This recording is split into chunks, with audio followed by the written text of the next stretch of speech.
Does anybody even have hope that anything Bethesda makes will be good ever again? Sorry. No. Let me skip. No, I hate. Hello, welcome back, YouTube. We're back with another video. Today we are watching Starfailed by Big Boss. I watched a Starfield video before and it was hilarious and just wild. But since I recently beat Fallout New Vegas and we're talking about Bethesda New Fallout, I thought, why not go check out another video about why Starfield failed. Said by Opera GX.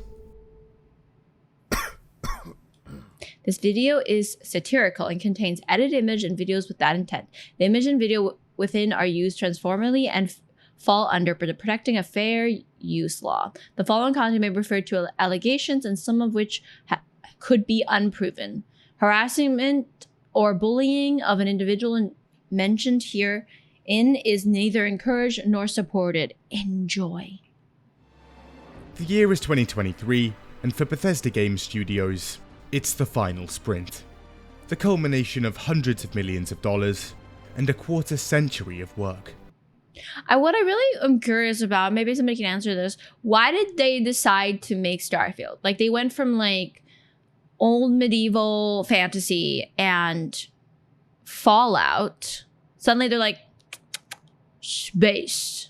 And for hundreds of people, almost a decade of full-scale production is about to materialize.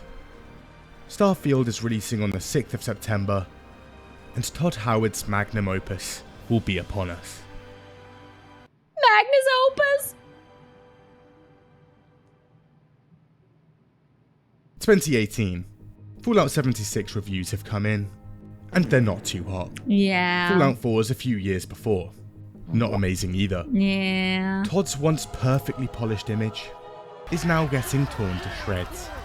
The people, they're like wild animals. But he remains unfazed. Oh my God. When they see this next project, everything will change. Guarantee success. Starfield is Todd Howard's dream game. Something he'd wanted to make since he was a kid, and Bethesda had waited patiently for the technology to arrive to make it. And now was the time. By this point, Todd has also amassed an army of around 500 people. They span What a wild comparison. multiple countries and 4 whole studios. The manpower here, sizable. And they're going in big.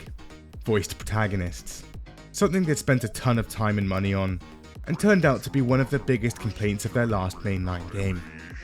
Yeah, we don't need our protagonist to be talking, he needs to be silent. Let's bring it back. And at the start of Starfield's development, Bethesda's design lead and head writer Emil Paliarulo goes on to cast voice actors and record lines. He's even weighing having multiple voice actors Damn, that would be crazy. this time round. However, early on in development, higher-ups come to a realization. Bethesda had been taking an unrelenting stream of L's for a few years now. Starfield, well, it should probably deliver. So they decide on a change of pace, and to actually take in some fan feedback.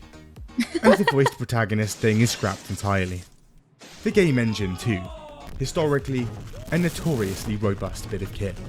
And as brilliant as it is, fans have been quite vocal about wanting a better one for almost a decade.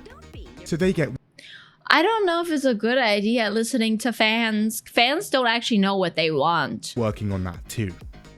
Also, RPG elements, well, they're actually adding some here. Behind the scenes, things are looking good.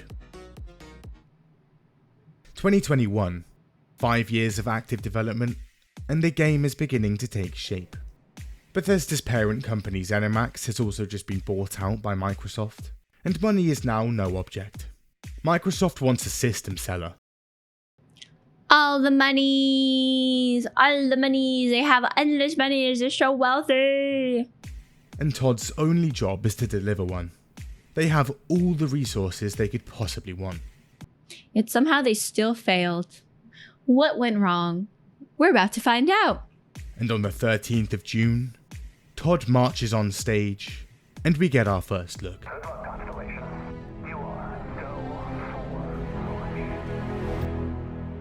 Wow. Their first new IP in 25 years. The ultimate Bethesda game, Todd says. And after years of groveling for a new engine, we get our wish. The Creation Engine 2. 2 times the junk. Okay, people aren't massively thrilled, but this is groundbreaking stuff, Todd insists. And there But didn't he... Let's continue. it is. One of Todd's crazy dates again. May 22nd, 2022. Around 7 months out from launch, and that's out the window. Because the game's delayed. Come back in early 2023. The disappointment is palpable. But in June, He looks so sad. Todd's on stage again. And we hear some familiar lines. Our most ambitious game ever. You get to be who you want and go where you want. Not again. But then, No, Todd. we get a glimpse at the actual gameplay for the first time. Deep crafting systems, weapon mods, buildable outposts, even your own spaceships. Wait, we can even fly them? Land and explore anywhere? Over 100 systems? I'm surprised at this time because, like, No Man's Sky was like a big flop, like shortly before this, that people wouldn't be like, this is sounding an awfully lot like No Man's Sky. Over 1,000 planets. My god. Also, were those background options and traits in a Bethesda game? A silent protagonist is back? Were they actually listening? Starfield was going to be an actual RPG. A true return to form. The reveal doesn't come without concerns, however. The performance. It Performance is always a concern. doesn't look great. In fact, you can see the game barely holding it together at parts. The gunplay and dogfighting look a bit stiff, and 1,000 planets. Either another sweet lie, or this game sounds very procedural. Todd hears the concerns. Don't worry. Starfield has more handcrafted content than ever before. More than Skyrim and Fallout 4 combined, he assures us. He assures. Okay. He doesn't give any solid figures though. For some reason, Todd says he's stopped giving out numbers. 16 times. It's now Because numbers can be held against him. March 2023. The game should be releasing in just a few months. But no. Game's delayed again. Come back I forgot that it was delayed so many in times. September 2023. Summer 2023. Todd returns to the stage again, and this time, he's brought almost an hour of gameplay with him. The game looks a lot more polished. We also hear some more familiar lines. That isn't just a backdrop. That moon is actually there orbiting the planet. Yes, you can visit it too. That mountain is not just a backdrop. Oh. You can walk all the way to the top of that mountain. Could you? September 6th is now about 3 months away, so Todd and the boys put on some fresh kicks. Oh my god, the kids. It's time for some interviews. Washington Post, GQ, Esquire. The man is everywhere. Todd's like a playboy. Oh my god. You know what? I feel like Todd would do a photo shoot like this though. The marketing machine is now in full frenzy, and lots of totally normal articles are being released. What the hell is even that? He's Christopher Nolan. Christopher Nolan. Todd Howard is to games what Tom Cruise is to cinema. What? He cackles when I Those are really interesting comparisons. suggest this theory to him. Slight, boyishly handsome, sharp-jawed and tousled-haired. He has the look of classical antiquity.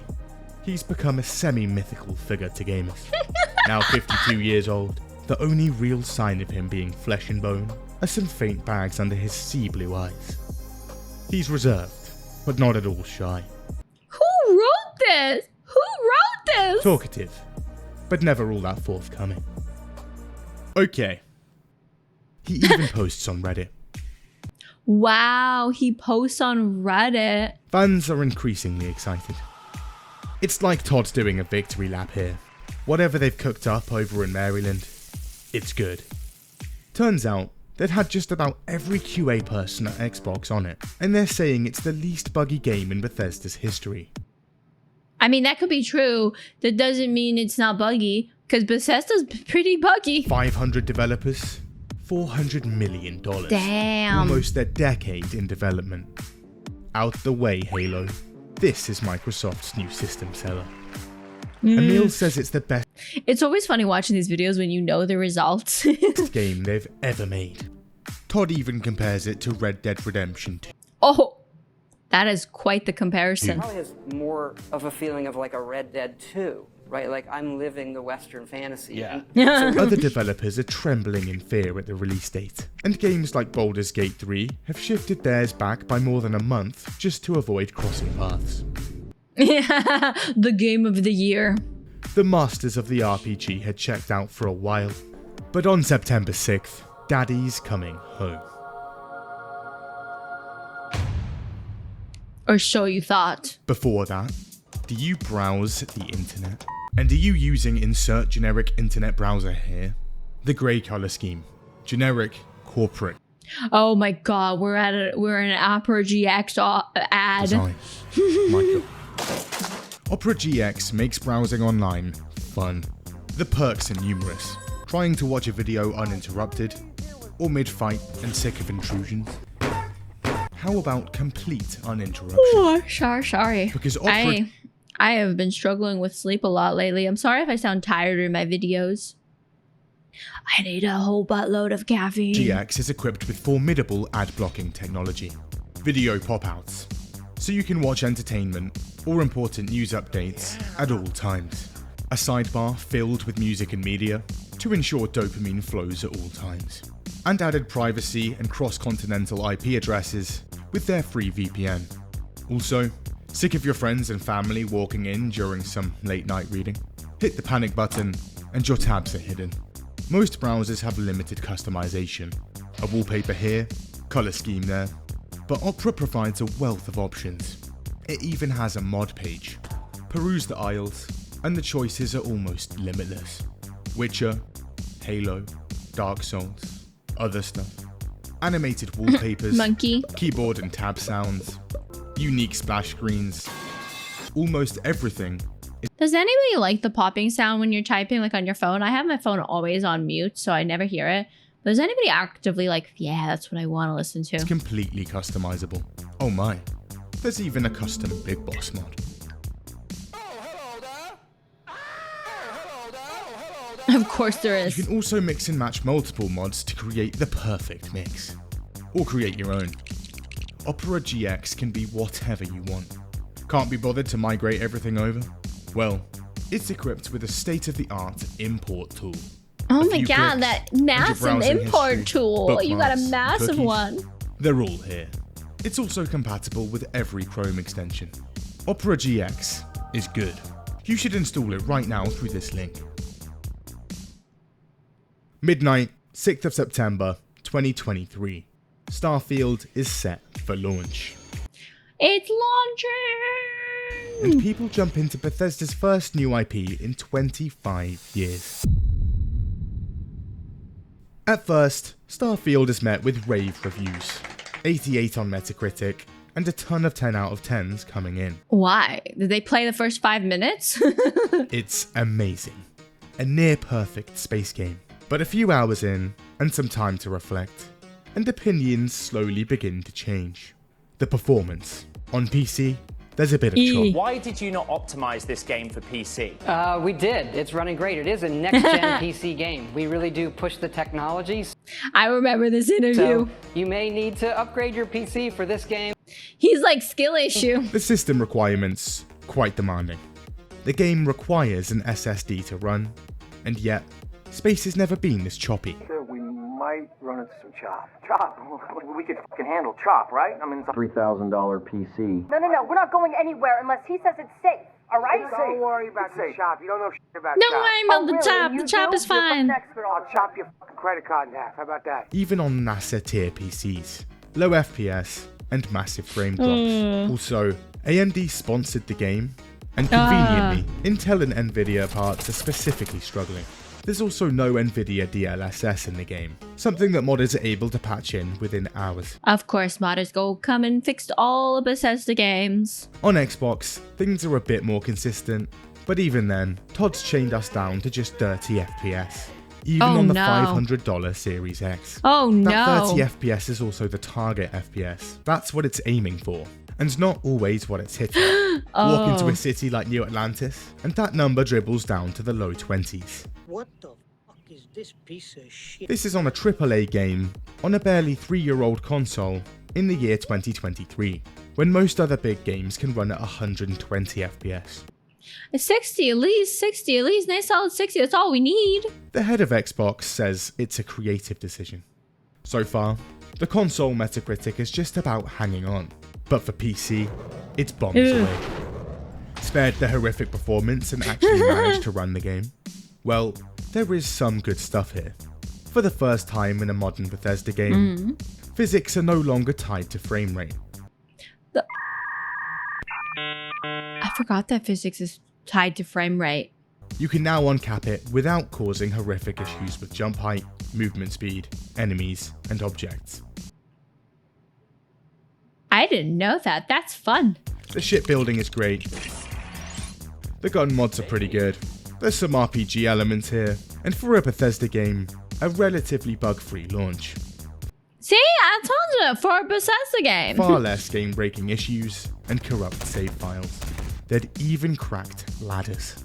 They cracked ladders. That's the good. And then there's everything else. Starfield was conceived 25 years ago, trademarked a decade ago, That's wild. and started full development 8 years ago. And the final game had come out the other side, severely lacking. It's an embarrassment.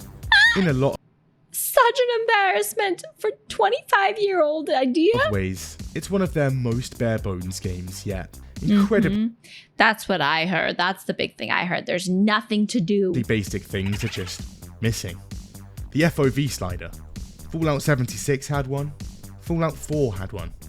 A simple text file change in the game files allows Starfield to have one. So why wasn't it in the game? There's no Yeah, why not? Do they not want us to change our FOV? Some people don't like a small FOV. I like a wide FOV. ultra-wide monitor support. No HDR on PC. There's not even Which is fine, because I don't like HDR at all. I like turn that shit off. I want it off my phone. There's no way to turn off HDR pictures on your fucking phone. It's like, no. any images on the save files. There's also no brightness, contrast, or gamma sliders of any kind. Oh, no? This is on None? a game that looks horrifically washed out. Dodgy TV or monitor? Unlucky, son. This is what your game looks like. An in-game calendar? Nope. Your start date is May the 7th, 2330. So if you want to know what day it is, You gotta do the you'll math. just have to keep track yourself. There was a calendar in Elder Scrolls Arena back in 1994. There's also no in-game map. Again, Arena had this in 1994. No in-game map? Simply no longer possible. Technological marvels, Nobody needs maps anymore. We all know where we're going. lost to the sands of time. And despite multiple delays and intense QA testing, the game still quite buggy. You can do pretty much anything. Pretty much anything. Pretty much anything. Exploring every inch of a mostly untouched galaxy. You do explore differently in this game. We want you to feel hopeful. We want you to feel this sense of awe and wonder. And sometimes a little fear. May I see your credentials, Oh. please? Now, it would take probably 4, 5, 6 loading screens to get to my ship from the top of Neon. The amount of loading screens is disgusting. Spaceflight should be exciting and dangerous. I mean, that was very exciting and dangerous. We always put so much care into all those little details that breathe life into our worlds. Yeah, you can't knock stuff around. Our biggest goal for It's all glued down. lighting was to make the game feel more filmy, to use lighting and color to really make it feel more cinematic. I think that texture forgot to load in. Really like to change my ship right now. That'd be great. It's too bad that the NPC is up there. Outside of the game itself, Starfield launched with a $300 collector's edition. This included a patch. Oh no, Bethesda has the worst reputation with special editions. The worst. Remember the bag? Some art, and a box. But centerpiece? An electronic watch. What? And turns out, a ton of these are already breaking. Oh, of course they are. Pretty poor effort, but none of that matters. Modders patch most of it in a matter of days. What does matter is the actual game. And it's fine. Modders will fix a Bethesda game. That's one thing you can count on. Todd and the boys had somehow created entire star systems to explore here. And turns out, he wasn't lying. There actually are over 1,000 planets. Spaceship. Wow, look at that. It's so impressive. What's on these planets? Space flight. All in a Bethesda game with the same bones as Morrowind. This thing was a miracle. We had unparalleled freedom to explore here. And after clearing the first mission, players board their ship and set course for the stars. They could fly anywhere. Wow. Hold on. Set course? Was that loading screens? Surely we could actually fly to planets in this massive space exploration RPG. Some spend hours attempting this, and turns out, no. No, you can't. Because planets in this game are literally just massive JPEGs floating around in an empty skybox. That's space. Dude, that's completely flat. That's 100% flat, That's what I mean. It is flat. That can't be real, right? You can't land on them. You can't even get to them without hours of your life gone. Manage that, and you'll just phase through them. That moon is actually there. Yes, you can visit it too. Want to actually explore space in this space exploration game? Well, that'll involve digging through layers of horrifically organized interstellar maps, and then bearing multiple rounds of cutscenes and Just cutscene on cutscene on cutscene. loading screens to get anywhere. Exciting stuff. Can't fly in atmosphere. I mean, it's basically kind of how Mass Effect has it, but Mass Effect never claimed that you could fly to the other planets. Can't take off from planets. That's another loading screen too. People are over the moon. There's also overly drawn out animations every time you get in and out the cockpit and dock onto ships and stations. No, let me skip. No, I hate this. These aren't even used as covers for loading screens. They're just long, unskippable animations. Your game will begin in 5. Want to be immersive and actually fly around? Well, thankfully, we have options. You can get into the cockpit, long animation, launch into orbit, cutscene and loading screen, and then use the ship's targeting system to pick a planet with a quest marker on, cutscene, and another loading screen. But why do all of that when it's 10 times longer than fast traveling from the menu? And why even have a ship if you're just going to use the menu? There are some random encounters in space. Pirates, bounty hunters, contraband scans, unique events.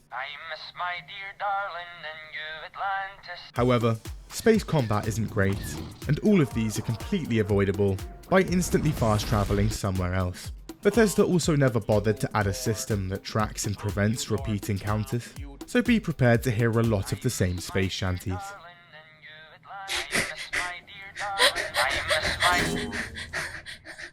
Valid response. Okay. Space, a pretty big part of an open world space exploration game, pretty much non-existent.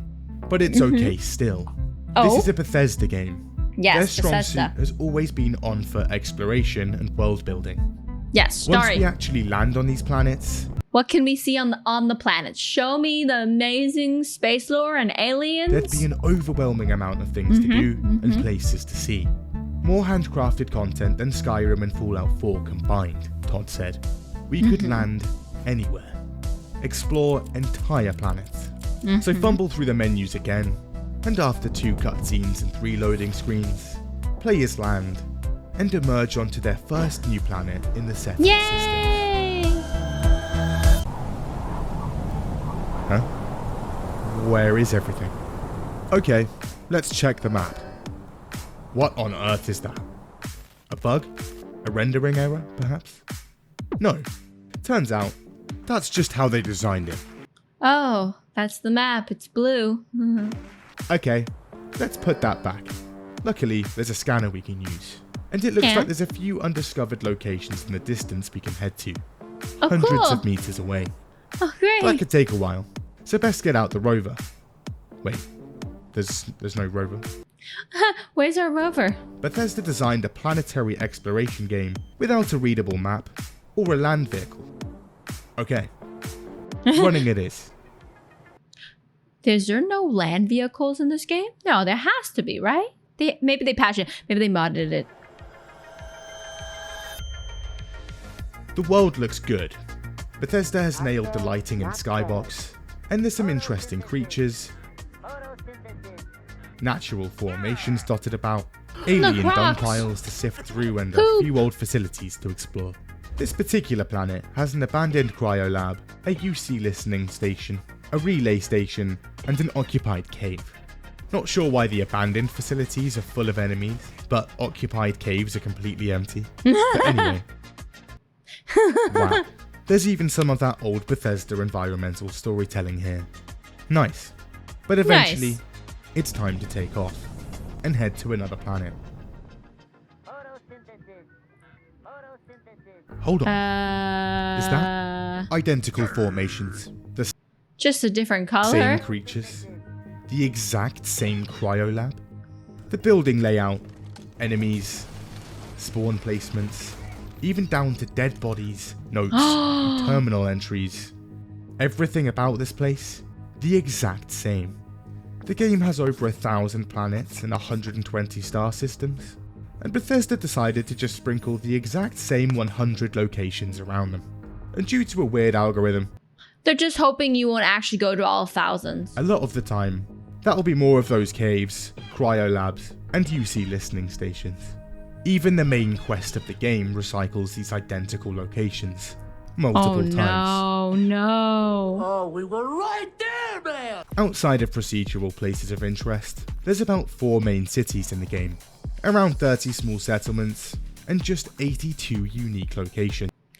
Only 82? I feel like there's more unique locations in Skyrim than 82. All this spread between 1,000 planets.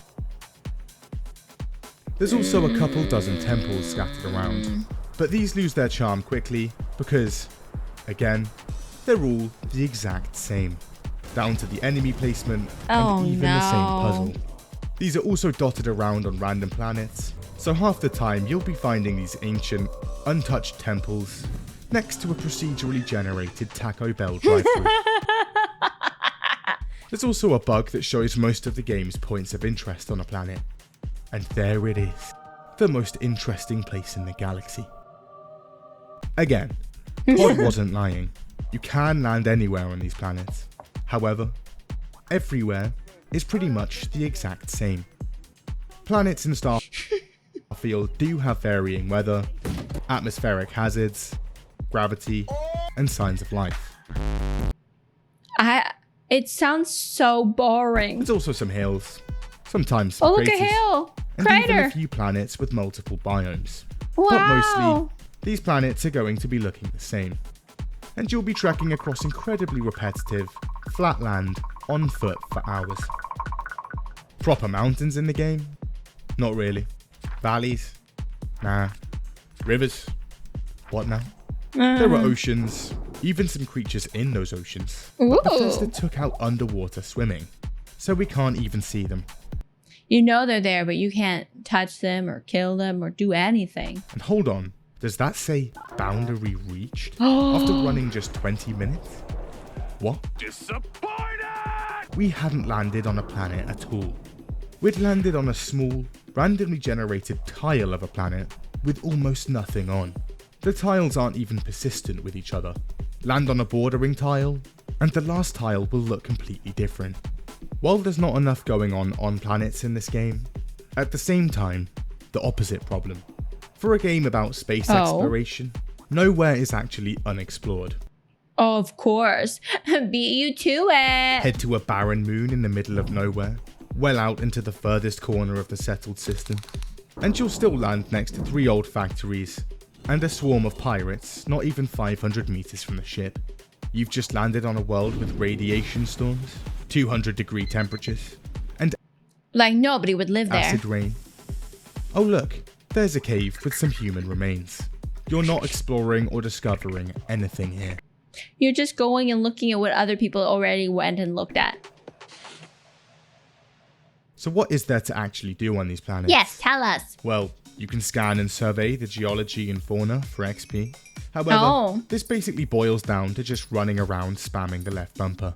Of course, there's also no index for any of this, so you can't even see what you've scanned. Who would do that?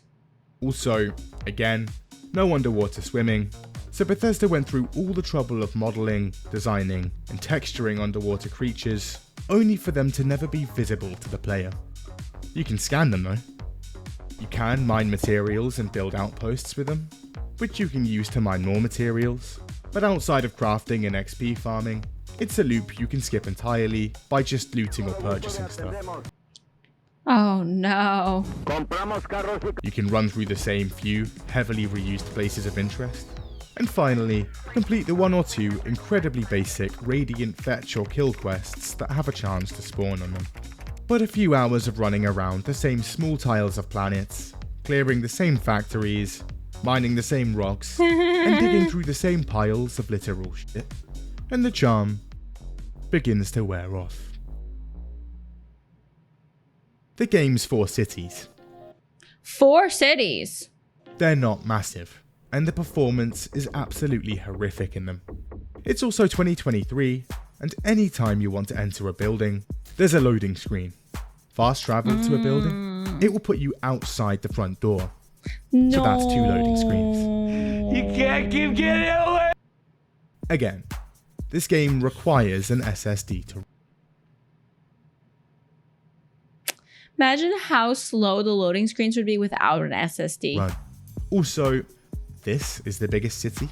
There's like 400 people here, and it's in the middle of absolutely nowhere. It's also home to the largest and most advanced military force in the entire galaxy. But walk just a few hundred meters away, and you'll find camps of pirates and mercenaries.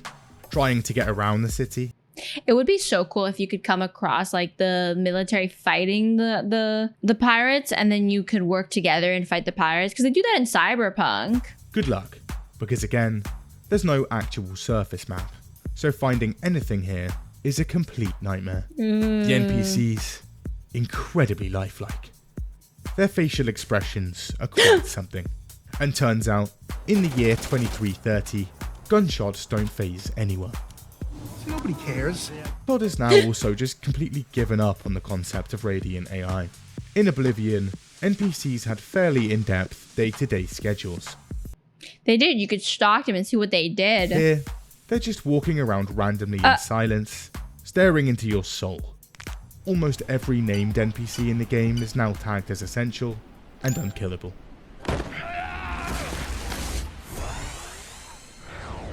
The AI in general. That really sucks. Interesting too. He's just standing in front of her! Terrible in combat. Weird spawns. Glitching through walls. Ascension. The enemy variety. Overwhelming. 90% of them are bounty hunters with guns, pirates with guns, or angry religious people with guns. I don't know who gave these angry religious people guns. Oh, f off, grasshopper. There's also a few types of robots, and then a bunch of mostly passive animals. The combat itself is actually pretty decent, but well, yeah, at least that. Like, at least they got that. You can shoot somebody nicely. There's not much of it. Add on to that most enemies being pirates, a faction you'll probably join early on, and now there's even less combat. Yo guys, it's me, Charlie. You can just join the pirates and then you just have nobody else to fight? Hey, did that guy just turn into sand? The new lockpicking system. Very fun, and very rewarding. And for a game so heavily reliant on inventory management, maps, and menus, the UI here, absolutely horrific. This is f***ing bullshit. Okay? These f***ing assholes, these menus within menus, maps within maps. No. Todd has been known to streamline game features over the years, and Starfield is no different. Melee weapons. They're in the game. There's 5 of them. But there's not many. The ones that are there aren't modifiable like they were in Fallout 4 and 76. You can still take gun mods off, but this time you can't add them back onto other weapons. They just disappear. Don't take apart your gun. No armor and weapon dismantling. You can't loot outfits from NPCs' bodies. And the base building from Fallout 4 is here, but it's bare bones. There's no settler system, raids, or economy system, and the whole thing is pretty much pointless. Oh, what am I doing? Stealth, definitely worse than previous games. There's nobody here. Somebody knows you're here. People now see you through walls and platforms, and guards just teleport directly to you. Companions rarely crouch, and alert everyone all the time. The game also has cartoonishly large vents peppered around buildings, conveniently placed in areas you need to sneak. That is a large vent. Is it supposed to fit like a Titan in it?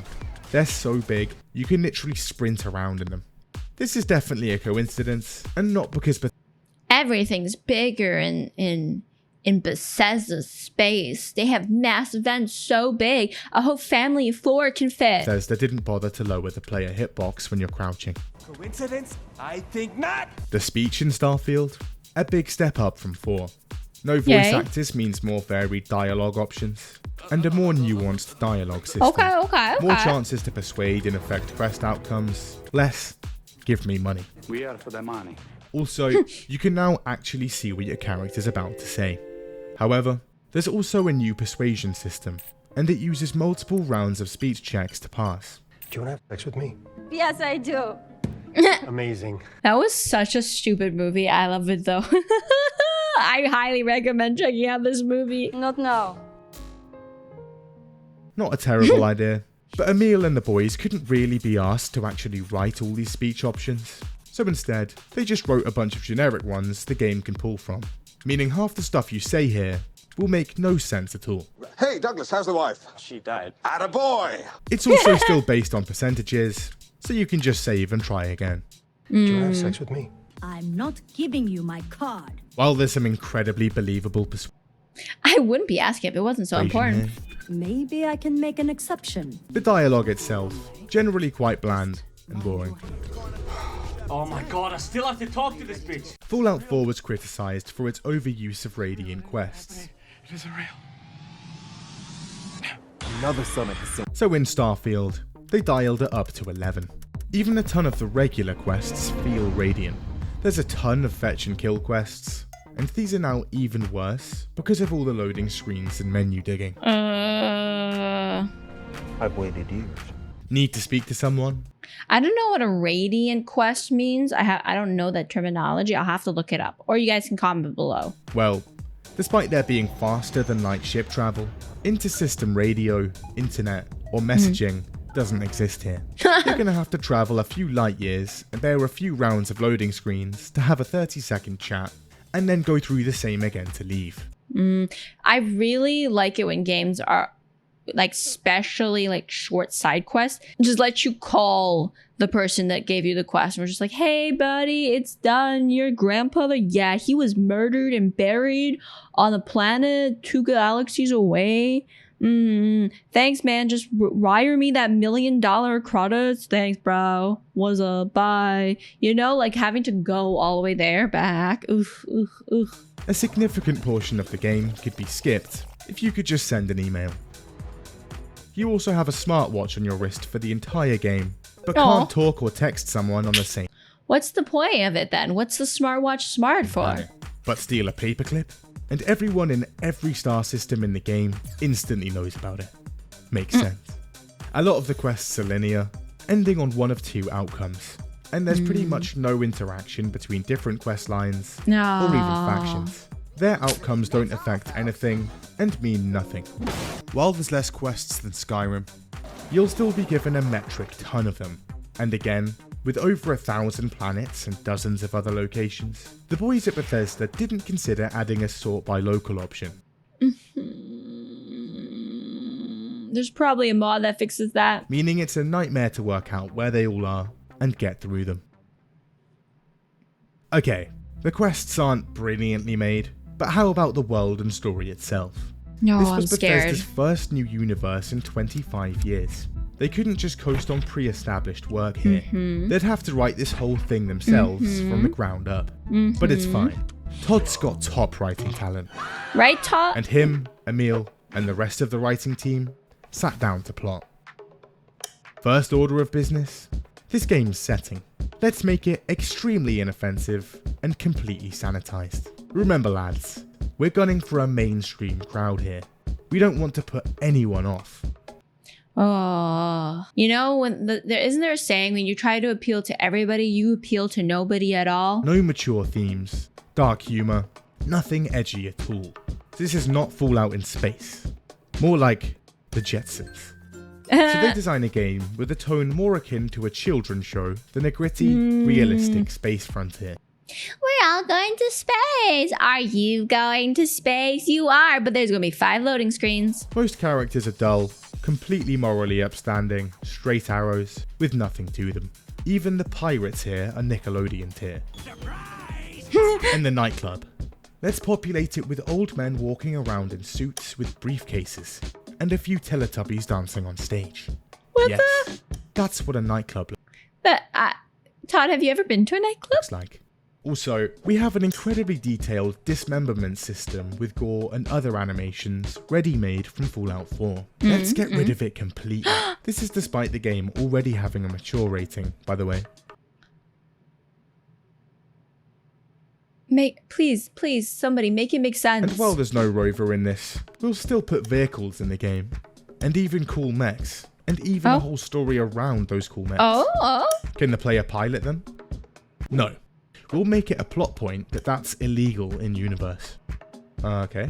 Only enemies can then. What's... No. Not them either. We'll just add them as background. Oh. Does anybody even have hope that anything Bethesda makes will be good ever again? Furniture in 1 or 2 locations. So what about the actual story? Okay, hear me out. Okay. Starfield's universe has a series of massive wars set across multiple star systems. Let's set this game decades after any of that happens. Right? Will there be alien characters? No, not really. Just people, some alien animals, and plants. We're going for realism here. Realism, okay. True sci-fi with a grounded NASA punk art style.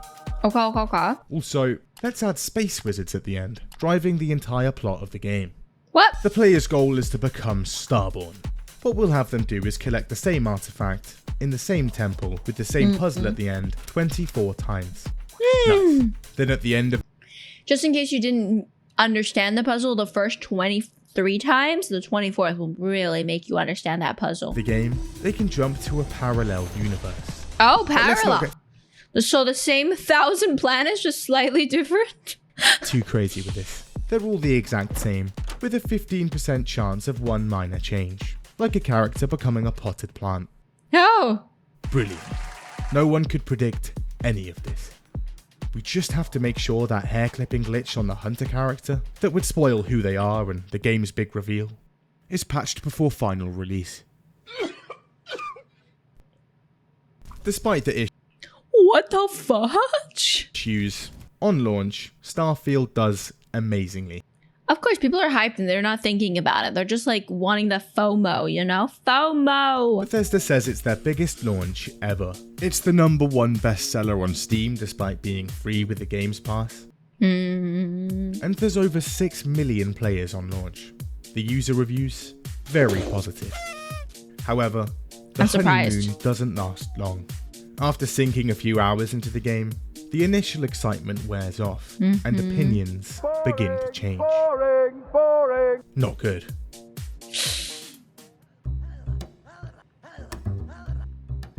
Todd, they're leaving negative reviews on Steam. Yeah, I'm not surprised. Okay. Now we've been through this before. Didn't handle it amazingly. We should just keep a level head here. Let these reviews simmer and ride out the storm. Log on to Steam. Respond to the reviews.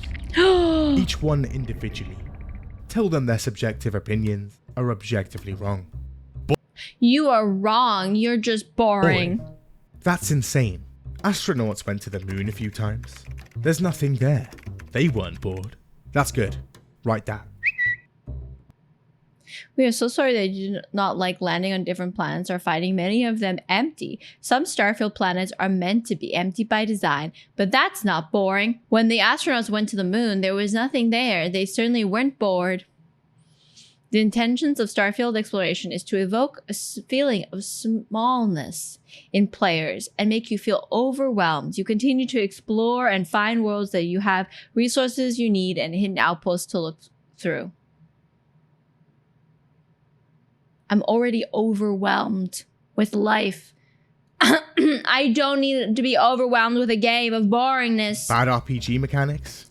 They must be playing the game wrong. Tell them to create a different character and try again. Send. Thank you for taking your time to leave a review for Starfield. You can fly, you can shoot, you can mine, you can loot. Starfield is an RPG with hundreds of hours of quests to complete and characters to meet. Most quests will also vary on your character's skill and decisions, massively changing the outcome of your playthrough. Try creating different characters with backgrounds and characteristics that clash or opposites of your previous character. You'll feel like you are playing a totally different game. Putting points and different skills from a character you've previously created, you are now faced with the completely different decisions to make and difficulties to encounter. There's so many layers to Starfield that you'll find things you've never knew were possible after playing for hundreds of hours. Even after completing the main story, your adventure doesn't end. You can continue on to New Game Plus to keep exploring Starfield and all it is out there. What else? The loading screens? Well, have they considered the amount of data they're generating in those load screens? Great. Send that to you. Well, there may be screens in between fast traveling. Just consider the amount of data for expansive gameplay that is procedurally generated. I thought he said it wasn't procedurally generated.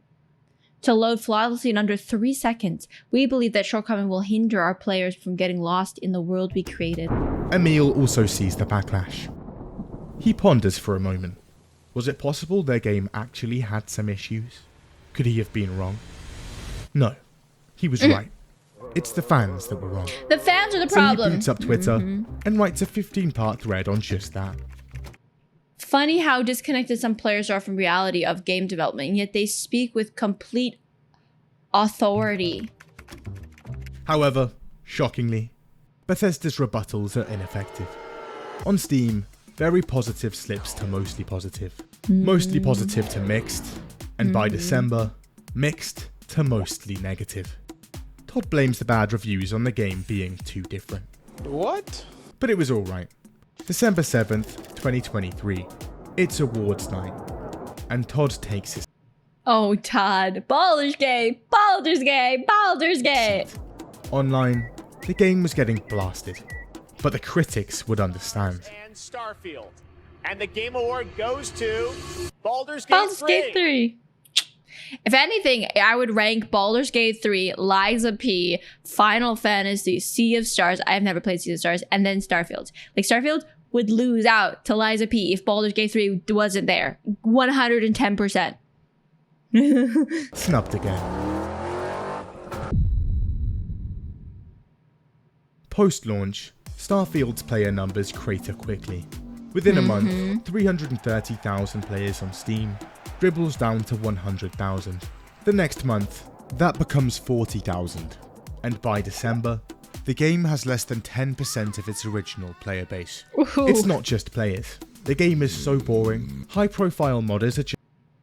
Let's talk about Shove. When the game released, I was hyped. Like a lot of people, but probably for different reasons. I spent launch day and a few days after reverse engineering the game and porting over gameplay hooks from Skyrim Together to a potential Starfield Together mod. I ported about 70% of Skyrim Together reverse code to Starfield Together. There was just one problem. This game is fucking trash. I didn't realize until after I actually started playing the damn game a week after launch. The game is boring, bland, and the main draw of Bethesda games exploration is lively and handcrafted world was completely gone. Anyways, everybody already knows this. Most people agree. There's no need to further repeat the point. I just read any of the dozen reviews online. That said, I will be continuing development of Starfield together. I'm not going to put my heart and soul into a mod for a game as mediocre as this. Still, I didn't work on it, so I'll just throw my reverse engineering code online in open source Title Evolution repo in case anyone wants to finish it. Although finishing it is probably still upwards of 100+ hours of work.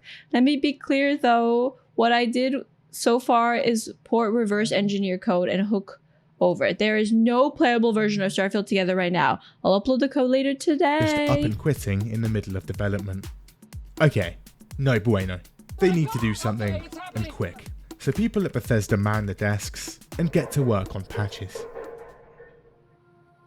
And within a few months, miracles start to materialize. Wow, they 60 actually frames per wow. second, a car, wow. an eat food button. Wow. My God. The bare They've minimum. even added a map. However, any goodwill from patches instantly incinerated as they unveil paid mods for a third time and try to shift singular quest mods for $7 a piece. What? People will buy anything. The more you put into it, the more it gives back. Review bombs rain again. You can't release an unfinished game and then make me pay $7 for a singular quest that's probably going to be mediocre. So what happened? Well, post-launch, a few articles on the game's development comes out, and we get a glimpse of the behind the scenes. Back in 2015, and full-scale production of Starfield was kicking off. For Bethesda, this is also a time of aggressive expansion. 180 people in a single building in Rockville in 2015 turned into 500 people spanning 4 development teams, cities, and multiple countries by 2021. Damn. And naturally, for development, this changes things. Individual developer freedom goes down the toilet, and people are now forced to adhere to a strict development schedule. Oh no! According to a former dev, some of the best features of Skyrim and Fallout 3 started out as random side projects they'd play around with during development. However, Bethesda's new games are made with a checklist design. Veer off it, and upper management won't be happy. So this experimentation So no experimenting, no creativity. is no longer possible. At the same time, a ton of bureaucracy, constant meetings, and a game that is now essentially designed by committee. Word on the street is, Todd is known to be an obsessive micromanager, so almost every creative decision runs through him. And with 500 people now under his belt, he's stretched thin. Emil Paliarulo is still the head writer, and his philosophy hasn't changed here. He likes to keep things simple, stupid. Keep it simple, stupid. This is my personal rule for myself, right? And why put in any effort writing a good story when players are just gonna make a paper aeroplane out of it? And they're gonna throw them around the room, and they're never gonna see your story. There's so many like games with amazing stories that are so complex and deep, that are so beloved and popular. Like that, it's just saying, well, people are just stupid, so we should just not give them anything that's smart because they're stupid anyway. Because they are gonna spend 30 hours making shacks. Sir, we only want to make a shack because we care about the story. If we don't care about the story, we're not gonna make a shack. If I want to make a shack, there's like 20 better survival crafting games that I can make better shacks with. He's also the design lead, and he's still absolutely raw dogging that too.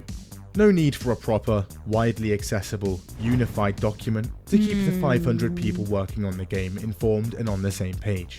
Let's make the game itself a design document. Just write some notes in the game files as we go. The result of this, a very compartmentalized development with a ton of siloed game features that never interact with each other. Mechs that are designed, textured, and coded, and then barely appear outside of a single mission. And systems like zero gravity that again, are only used a handful of times. After negative internal feedback on gameplay, they'd also pivot direction massively mid-development.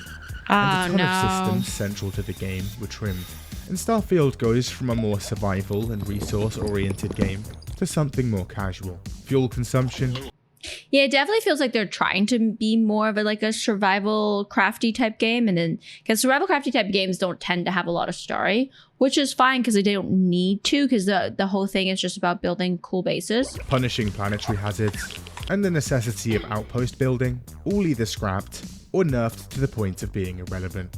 Yeah. In the past, Todd has said he builds his games starting with the world, and then builds everything out from there, finding the fun as they go along. However, for Starfield, that happened in the final year of development. Oh, it took what the around fuck? 7 years to find that fun. And for the vast Where's the majority fun? of people, it was nowhere to be found. Can you spot the fun? Is the fun in the room with us right now? Despite the patches and DLC, the damage had been done.